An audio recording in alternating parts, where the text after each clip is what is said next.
Salam alaikum, c'est Monsieur Lalaoui.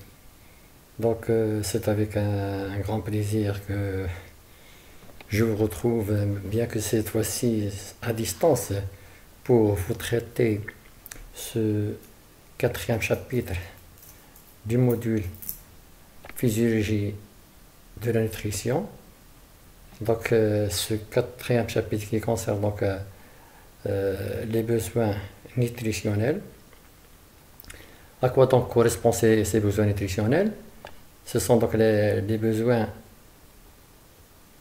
d'un individu qui correspondent à la quantité moyenne de nutriments nécessaires quotidiennement pour assurer le développement de l'organisme, le renouvellement des tissus, le maintien des fonctions physiologiques est un état de santé normal et faire face à certaines périodes de la vie telles que la croissance, la gestation et lactation, c'est-à-dire dans ces périodes-là, il faut donc répondre aux besoins instantanés. Et les nutriments ou éléments nutritifs sont donc des composants élémentaires contenus dans les aliments ou issus du milieu naturel ambiant et utilisés par l'organisme pour couvrir ses besoins physiologiques, surtout de croissance et de développement. Ils sont constitués par la totalité des composés organiques et minéraux nécessaires à l'organisme vivant pour assurer et entretenir sa vie. Donc un nutriment peut être directement assimilé sans aucune modification chimique. Et les processus ou le processus d'assimilation de ces nutriments est appelé nutrition. Alors, parmi les éléments qui peuvent être assimilés sans aucune modification, il y a l'eau, les sels minéraux et les vitamines. Alors, ces aliments, pour être absorbés et utilisés par nos cellules, ils doivent être transformés par le tube digestif en nutriments assimilables. Alors, les dits et les polysaccharides, donc les glucides complexes, doivent être transformés en monoglycérides, assimilables et absorbables. Les protéines doivent être transformées ou dégradées en acides aminés, et puis les triglycérides et lipides en glycérol, et puis en acides gras assimilables. Et tout passe par le tube digestif. Donc là, vous voyez donc l'eau, les monoglycérides, les acides gras, les monosaccharides, les minéraux et les vitamines sont donc absorbés sans transformation. Alors, pour quelles raisons faut-il donc se nourrir? Tout d'abord parce que les aliments, en principe, doivent compenser les pertes et assurer donc la croissance et l'entretien du corps. Parce que notre organisme est sujet le long de la journée d'un certain nombre de pertes de matière, de cellules et d'énergie qu'il faut donc renouveler à chaque fois et quotidiennement par l'apport de nutriments. Donc la croissance et l'entretien et la réparation du corps nécessitent donc un apport régulier en matière et en énergie, alors que l'on enregistre chaque jour donc des pertes de matière, comme vous le voyez, 2 litres d'eau qui sont perdus chaque jour à travers la respiration, la transpiration et l'excrétion urinaire et l'excrétion par des fesses. Des milliards de cellules, comme la chute des cheveux, l'usure de la peau, la destruction et le vieillissement des globules qui doivent être renouvelés, et la perte d'énergie due donc au travail musculaire, au travail intellectuel et au dégagement de chaleur, et également à l'élaboration de certaines sécrétions. Donc ce qui va nous dicter d'aller chercher de la nourriture, donc c'est la sensation de faim ou bien de la soif. Alors lorsqu'on regarde la composition moyenne de notre corps, on s'aperçoit où réellement il est constitué à 65% d'eau, 5% de sels minéraux, 18% de protéines, 13% de lipides et 0,30% de glucides.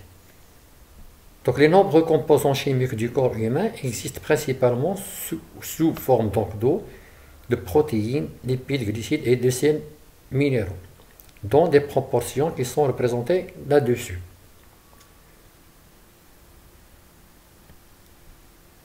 Compte tenu donc de cette composition de notre organisme, donc tout corps humain est construit à partir de nutriments contenus dans les aliments contenant ces 5 éléments, ainsi que les vitamines qu'il faut donc renouveler. Alors ces éléments existent donc sous deux formes de catégories, donc soit sous forme de matière minérale ou inorganique qui proviennent du monde minéral non vivant, qui sont donc l'eau, les sels minéraux tels que le calcium, le phosphore, le fer, le magnésium et d'autres, ou sous forme de matière organique fabriquée par les organes vivants.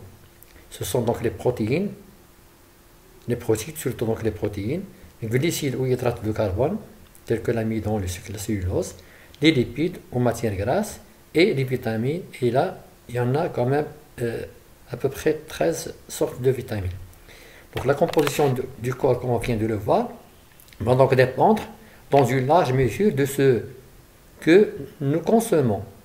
Ainsi, ces nutriments contenus dans les aliments sont indispensables à la santé et doivent être consommés selon les besoins. Alors, parmi les nutriments, on distingue des nutriments énergétiques qui sont les lipides, les glucides et les protéines, des nutriments de constitution et d'entretien des tissus. Là aussi, on trouve les protéines, les lipides qu'on trouve également au niveau des membranes, de l'eau et les éléments minéraux. Il y a des nutriments de régulation du métabolisme, tels que les acides aminés essentiels, les acides gras essentiels, les vitamines, les éléments minéraux et les éléments en petites traces, appelés également oligo-éléments. Quand on dit en petites traces, c'est-à-dire qu'on trouve en petite quantité dans l'organisme par rapport aux sels minéraux qu'on trouve à un taux plus élevé par rapport aux oligo-éléments. Il y a également des nutriments à fonction qui doivent avoir une fonction mécanique de péristaltisme intestinal, tels que les fibres alimentaires. Et là, on trouve la cellulose et l'hémicellulose. Il y a des nutriments à fonction sensorielle, à l'appétence, qui vont donc avoir donné de l'odeur, une saveur, des arômes donc aux nutriments. Les nutriments jouant sur la couleur également, et les nutriments jouant sur la consistance, tels que l'eau. Alors, quels sont donc ces besoins? Donc, ils peuvent être classés en 3 types. Des besoins donc énergétiques, et là on trouve donc les protéines, les lipides et les glucides. Des besoins non énergétiques, qui sont donc les besoins en vitamines et sels minéraux, et les besoins liquidiens dans l'eau. Alors ces besoins donc présentent des particularités individuelles. Ils varient donc en fonction de l'âge, du sexe, de la surface corporelle, de l'activité physique, c'est un facteur très important, la vitesse de croissance, la variabilité génétique. Ils sont également influencés par l'environnement. Donc en fonction de l'animal, les besoins peuvent augmenter ou baisser. Les besoins de l'organisme pour donc les nutriments considérés. Un nutriment particulier, par exemple le fer pour la synthèse des globules ou autres. Alors, ce sont donc les dépenses qui vont définir les besoins. Donc c'est normal, les besoins, on va les apporter pour compenser ce qui va être utilisé par notre organisme. Donc ce sont les dépenses qui vont définir les besoins.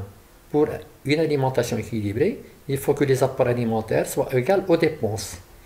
Et ceci va nous assurer donc un poids stable. Alors commençons par les besoins énergétiques. Alors ces besoins énergétiques sont les quantités d'énergie nécessaires à un individu pour assurer ses dépenses énergétiques. Comme je dis, donc ce sont les dépenses qui vont dont va dépendre donc les besoins. Alors la dépense énergétique totale correspond donc aux dépenses nécessaires pour l'entretien des activités vitales, le travail musculaire, la thermorégulation, c'est-à-dire le maintien de la température du corps à 37 degrés, l'acte alimentaire, c'est-à-dire le fait de se nourrir, va nous demander une dépense d'énergie, et également des dépenses qui sont dues à des activités spécifiques liées à la croissance, la grossesse, l'allaitement et l'activité sportive. Donc ces dépenses vont varier en fonction des individus, en fonction de leur âge et en fonction des circonstances environnementales. Donc cette dépense doit être compensée par les apports énergétiques alimentaires qui correspondent aux besoins énergétiques. Donc ce sont les dépenses qui vont définir les besoins. Alors l'énergie, c'est quoi? Donc l'énergie, c'est la capacité à effectuer un travail. Il existe trois sortes d'énergie.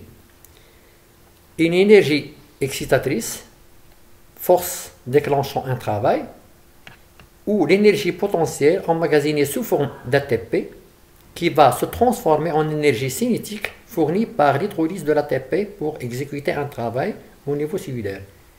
Il peut donc s'agir d'un travail de synthèse chimique ou un travail osmotique, ce qui se passe au niveau des reins, ou bien un travail mécanique musculaire interne ou externe.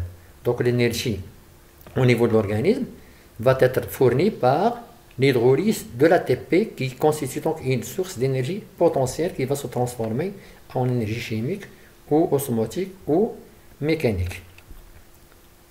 Alors les besoins énergétiques vont dépendre donc de plusieurs facteurs dont les plus importants sont donc la taille du corps. Une personne menue, grande, assez costaud, a besoin de moins d'énergie qu'une personne de forte corpulence.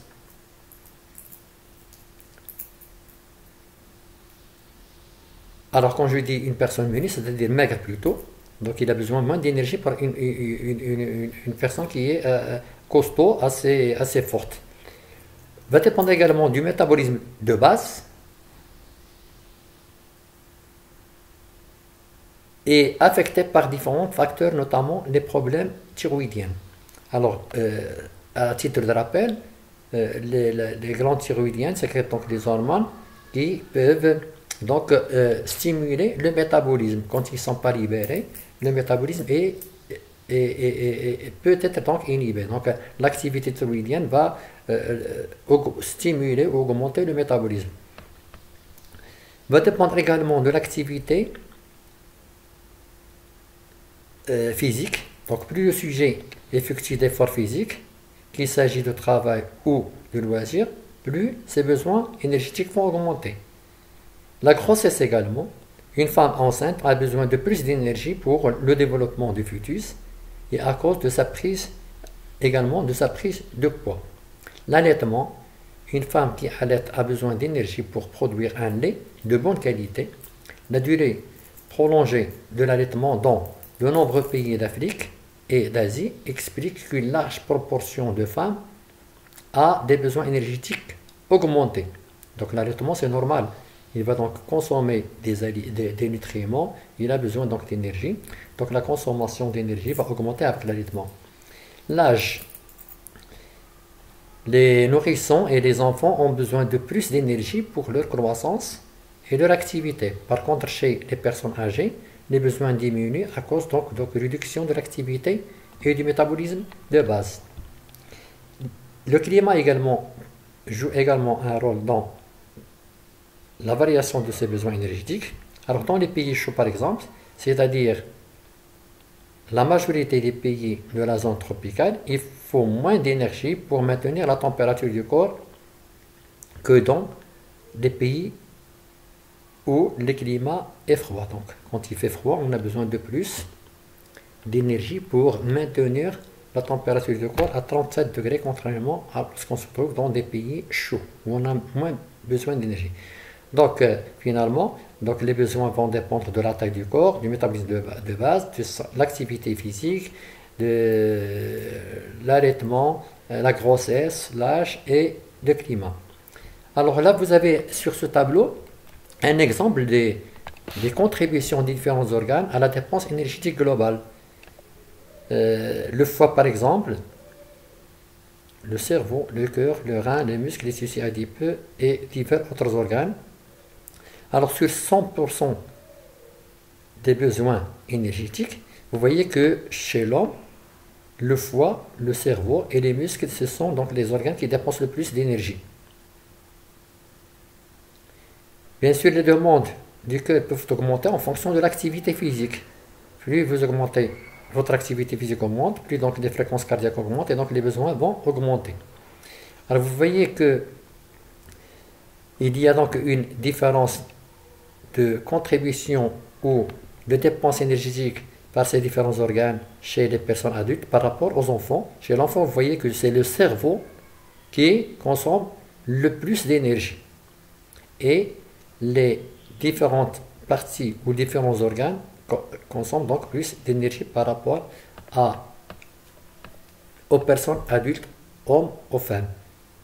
Donc il y a un léger dimorphisme entre l'homme et la femme, et ceci concerne surtout donc les besoins énergétiques des muscles.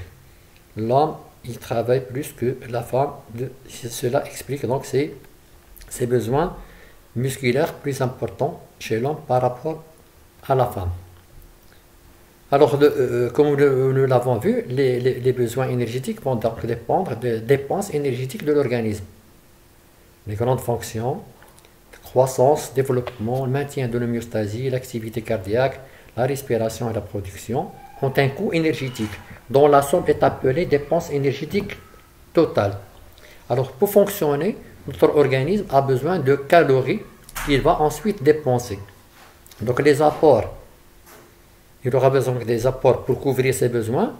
L'homme, il va donc puiser l'énergie dans le milieu extérieur ou dans ses réserves à partir des liaisons chimiques des nutriments et la transformation en une autre énergie chimique utilisable qui est l'ATP, qui est donc une forme de stockage d'énergie qui sera libérée par rupture de liaison riche en énergie. Donc qui se trouve au niveau de la déphosphorylation de l'ATP en ADP, va s'accompagner donc de libération d'énergie potentielle. Les dépenses, donc après donc cette prise d'aliments, l'homme il va donc restituer l'énergie au milieu extérieur sous forme chimique. Donc les aliments ils vont être oxydés, ils vont donc donner de l'énergie, mais également des déchets sous forme de CO2, d'urée, créatinine par exemple, et également sous forme de travail mécanique et de dégagement de chaleur. Alors, seuls les substrats organiques carbonés apportés par l'alimentation, glucides, lipides et protéines, sont donc susceptibles de fournir de l'énergie aux cellules de l'organisme. Alors, pour une alimentation équilibrée, la dépense énergétique doit être essentiellement couverte par les apports alimentaires en glucides, 50 à 65% de glucides, qui fournissent donc de l'énergie à court et à moyen terme, et en lipides, 30 à 35%, et qui fournissent de l'énergie à long terme. Donc cela veut dire que nos apports énergétiques doivent être donc assurés 50 à 55% par des glucides et 30 à 35% par les lipides. Donc les glucides sont donc l'énergie qui va être utilisée à moyen terme, par contre les lipides, c'est une énergie qui va être utilisée à long terme. Dans la mitochondrie, l'acétylcholine est l'étape finale commune donc des glucides, lipides et protéines qui entrent dans le cycle de Krebs où il y a donc couplage entre oxydoréduction et phosphorylation et formation de l'ATP. Donc tous ces substrats énergétiques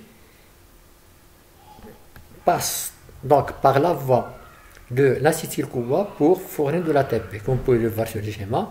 Donc nos réserves en glycogène ou en protéines en triglycérides, ils vont donc passer par différentes voies métaboliques pour rejoindre ou donner de l'acétyl-CoA, et c'est cet acétyl-CoA qui va donc via donc la chaîne respiratoire donner la production de l'ATP.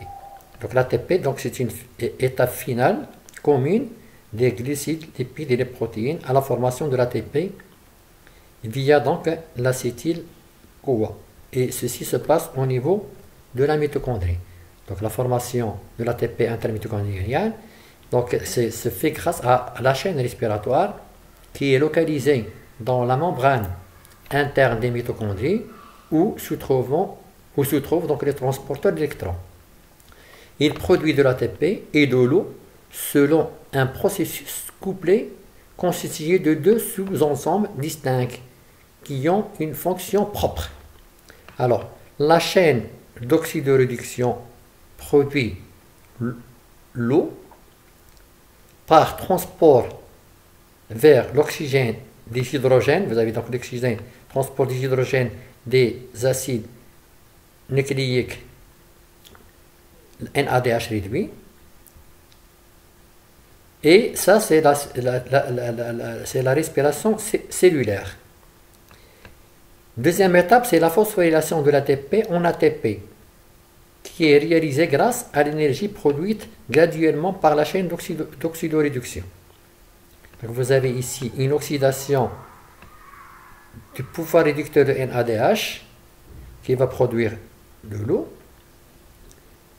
Et parallèlement à ça, l'ADP va être phosphorylé pour former de l'ATP. L'association de ces deux types de réactions, c'est ce qu'on appelle l'oxydation phosphorylante. Donc il y a oxydation du pouvoir réducteur NADH et la phosphorylation de l'ADP en ATP. Alors l'hydrogène, il provient donc des coenzymes réduits, soit le NADH, soit le FADH, comme on a vu ici. Et ces deux coenzymes donc, réduits sont donc les substrats de la chaîne respiratoire mitochondriale. L'oxygène à lui, c'est une molécule qui est apportée au tissu par la respiration, la circulation sanguine et la diffusion dans les tissus. Donc ce sont donc les réactions d'oxydation phosphorylante qui vont permettre donc la formation ou la production de l'ATP. Et on voit que le pouvoir réducteur de NADH et FADH joue un rôle très important dans ces réactions d'oxydation phosphorylante. Donc l'ATP est une forme de stockage d'énergie qui sera libérée par rupture des liaisons riches en énergie, déphosphorylation en ADP. Donc suite à plus le phosphate, plus l'énergie. La quantité d'ATP dont un être vivant a besoin pour vivre est impressionnante. Un homme sédentaire de 70 kg requiert environ 200 kcal pour un jour d'activité. Donc, le besoin énergétique journalier peuvent atteindre donc 200 kcal. Alors pour fournir autant d'énergie, il faut donc 83 kg d'ATP. Cependant, un être humain ne contient qu'environ 250 g d'ATP. Donc une grande différence entre les besoins et les réserves contenues dans notre organisme en ATP. Donc la disparité entre la quantité d'ATP que nous possédons et la quantité que nous dépensons est expliquée par le recyclage de l'ADP en ATP. Alors chaque molécule d'ATP est recyclée environ 300 fois par jour. Ce recyclage est effectué principalement par la réaction qu'on a vue, la phosphorylation oxydative, qui a donc besoin de pouvoir réducteur et d'oxygène. Alors sur ce tableau, vous pouvez voir donc les besoins énergétiques quotidiens et vous pouvez voir que ces besoins ne sont pas les mêmes ou changent en fonction de l'âge, du sexe et également de l'activité physique. Un enfant par exemple de 1 à 3 ans, il a un besoin journalier de 1450 kcal. Un adolescent, il a un besoin double, 300 kcal. Et ceci s'explique bien sûr par l'adolescence, c'est une période de croissance et de grande activité. Donc des besoins énormes, dépenses énormes et donc des besoins énormes par rapport à l'enfant d'un an à 3 ans. Bien sûr, il y a une différence entre le garçon et la fille. Alors chez l'adulte, il y a une disparité également en fonction du sexe. Mais cette variation dépend également de l'activité. Alors, pour une activité faible, vous voyez que l'homme a besoin de 400 kilocalories, alors que les femmes, ils ont besoin que de 1850 kilocalories. Quand il s'agit d'une activité moyenne, les besoins augmentent. Quand il y a une activité intense, les besoins augmentent également. Chez la femme, l'activité est faible par rapport à la période de grossesse, vous voyez que les besoins augmentent également. Donc les besoins de la grossesse peuvent être égaux aux besoins demandés d'une femme en grande ou en activité intense. Alors ces calories, bien sûr, ils sont apportés par les nutriments énergétiques. Vous pouvez voir sur cette partie la valeur énergétique des protéines. Les protéines apportent 1 g de protéines, apportent 4 kilocalories. Les glucides, 1 g apporte 4 kilocalories et les lipides, 1 g de lipides apporte 9 kilocalories.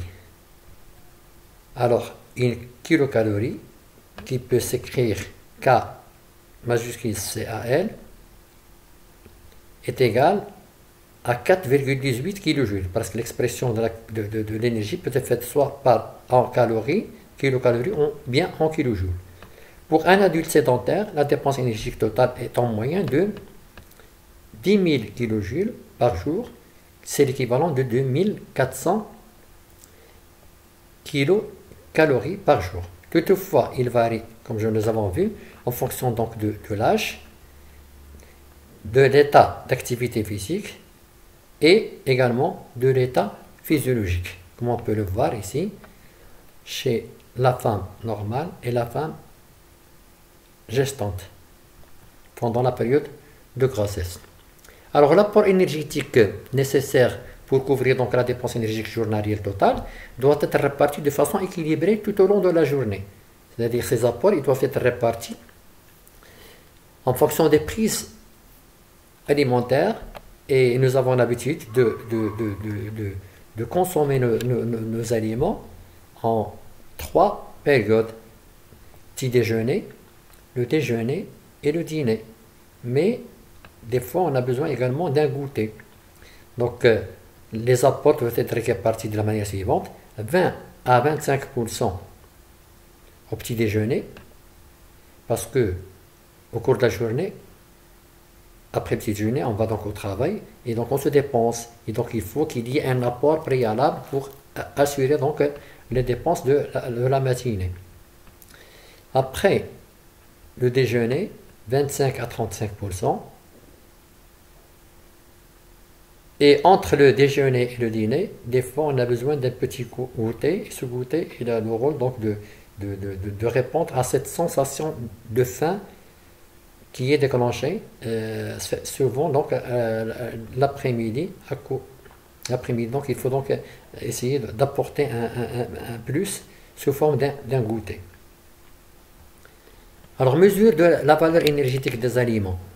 Alors comment on peut donc déterminer donc cette valeur énergétique? Donc l'énergie contenue dans les aliments est une donc forme d'énergie chimique que l'on peut mesurer en brûlant un échantillon et en mesurant simplement la quantité de chaleur produite par cette combustion de cet aliment.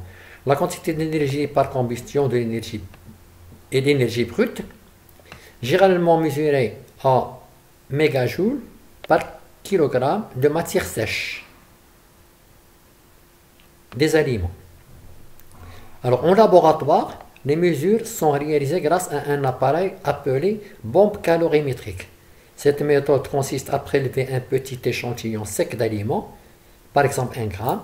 L'échantillon est placé dans un récipient en acier très résistant appelé bombe, rempli d'oxygène pur sous pression.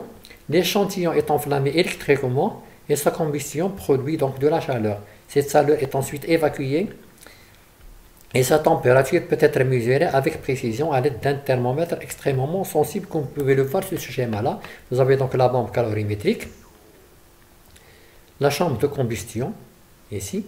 Donc l'échantillon il est posé là, il est en présence d'oxygène, il va donc être brûlé électriquement et sa combustion va dégager de la chaleur.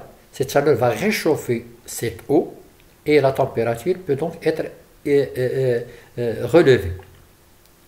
Donc la détermination de la valeur énergétique des nutriments se fait par cette technique qu'on appelle technique calorimétrie directe. C'est-à-dire la chaleur qui est dégagée, elle va réchauffer l'eau et on peut donc déterminer la différence de température ou la chaleur dégagée qui conduit donc au réchauffement de l'eau. Alors l'oxydation totale de ces aliments dans une banque calorimétrique en présence donc d'oxygène libère de la chaleur qui peut donc être mesurée avec précision. Et c'est cette augmentation de la température de l'eau qui est directement liée à l'émission d'énergie brute par l'échantillon alimentaire. Alors, cette technique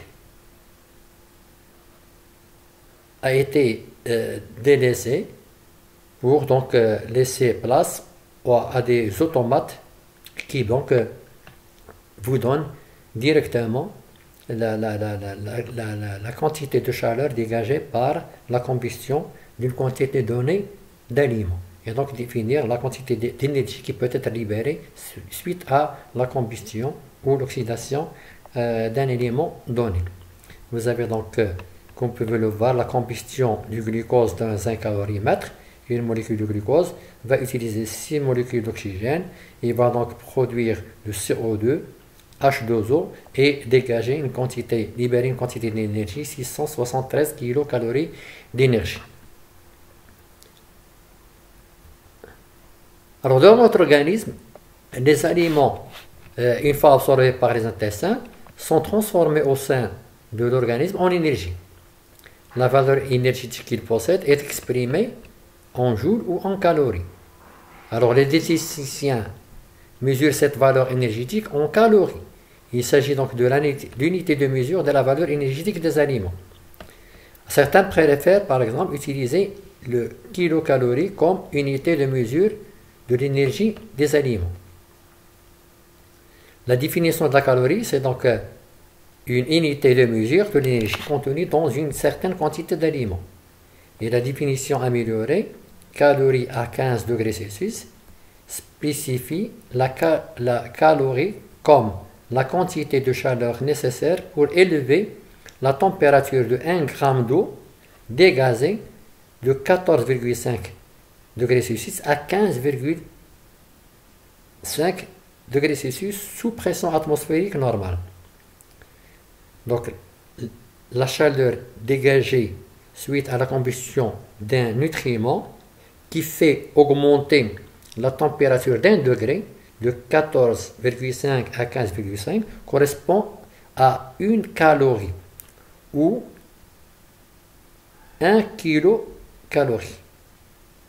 Donc vous pouvez voir l'écriture, donc c'est écrit en C majuscule ou bien KCL. Et 1 kilocalorie correspond à 1000 calories. Alors, les aliments oxydés en présence d'oxygène, leur combustion ou leur oxydation va donc produire de l'énergie et produire des déchets. Donc les aliments ils vont être dégradés en présence d'oxygène,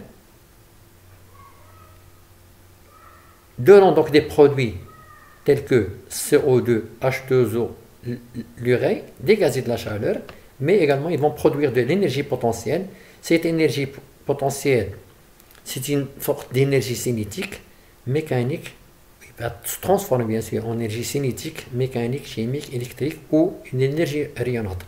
Donc on parle de vie qui correspond donc à une combustion. Donc la vie ne peut être maintenue que grâce à la combustion d'aliments qui vont donc être oxydés pour nous donner de l'énergie nécessaire donc au renouvellement, au maintien renouvellement de nos cellules et puis au maintien de leur organisation et leur permettant d'assurer leur fonction vitale. Quelle est donc la valeur énergétique de ces nutriments lorsqu'ils sont brûlés pour produire du travail? Alors 1 g de glucides peut produit donc 4 kilocalories, soit donc 16,7 kJ, sachant qu'une kilocalorie est égale à 4,18 kJ. Les protides donnent donc 4 kilocalories, l'alcool 7 kilocalories et puis les lipides 9 kilocalories. Donc vous pouvez remarquer que ce sont les lipides, les graisses, ce sont donc les nutriments les plus énergétiques. Donc 1 gramme de lipides donne 9 kilocalories, alors qu'un gramme de protéines ou de glucides, de protéines ne donne que 1 kilocalorie. Alors l'unité utilisée en France est le kilocalorie. L'unité internationale est le kilojoule. Donc on a donc l'habitude de parler de calories plutôt que de kilojoules. Mais vous allez trouver dans certains tableaux des fois l'énergie exprimée en kilojoules ou en kilocalories. Donc c'est la même chose, mais il faut juste retenir qu'une kilocalorie c'est donc 4,18 kilojoules. Lorsqu'un aliment contient, par exemple, lorsqu'on peut donc déterminer la quantité d'énergie qui peut être libérée par un aliment donné, l'exemple donné est le suivant. Lorsqu'un aliment contient par exemple 33,1% de glucides, 9,6% de lipides et 34,6% de protéines, sa valeur énergétique calculée est donc 31 multiplié par 4, sachant que 1 gramme de glucides donne 4 kilocalories, 9,6 multiplié par 9, sachant qu'un gramme de lipides donne 9 kilocalories, et 34,6 multiplié par 4, ça fait un total de 357,2 kilocalories pour 100 grammes d'aliments. Parce que vous avez 33%. Donc pour 100 grammes, vous avez 33 grammes. Et 33 grammes, ils vont donner donc 33,1 multiplié par 4 kilocalories. Donc vous avez un aliment qui contient 33,1% de glucides, 9,6% de lipides et 34,6% de protéines peut dégager une quantité d'énergie qui est de 357,2 kilocalories ou l'équivalent de 1493 kilojoules. Donc sachant que nos aliments contiennent des proportions différentes en glucides, en protéines et en lipides, donc chaque aliment va donc produire une quantité d'énergie différente en fonction de sa composition en différents nutriments énergétiques. Alors quels sont nos besoins conseillés, énergétiques conseillés? Donc nous avons dit que ce qui va dicter les besoins, ce sont donc les dépenses. Mais nos besoins, ils peuvent être calculés par ou estimés par des équations. Vous avez donc un exemple d'équation qui peut donc qui vont nous permettre de calculer nos besoins conseillés en énergie. Et vous voyez bien que ces équations dépendent de l'âge, de la taille et également de l'activité physique, d'un coefficient lié au niveau de l'activité physique. Les équations ne sont pas les mêmes chez l'homme et chez la femme, mais c'est eux qui nous permettent donc de déterminer de façon assez précise nos besoins énergétiques qui vont donc dépendre surtout de l'âge, de la taille et également de l'activité physique. Vous avez donc ce tableau où je vous ai déjà projeté, vous voyez donc qui nous permet donc de déterminer ces besoins qui dépendent donc de l'âge, de l'activité physique également. Alors pour un adulte sédentaire, la dépense énergétique totale est en moyenne de 100 000 kJ, qui est donc l'équivalent de 2400 kcal. Ça, c'est un chiffre à retenir. Toutefois, il varie, donc, comme on avait vu, en fonction de l'âge, de l'état physiologique et du niveau d'activité physique. Donc je vais me contenter dans cette première séquence de ce que je viens de vous dire et donc je vais reprendre avec une deuxième séquence qui va nous permettre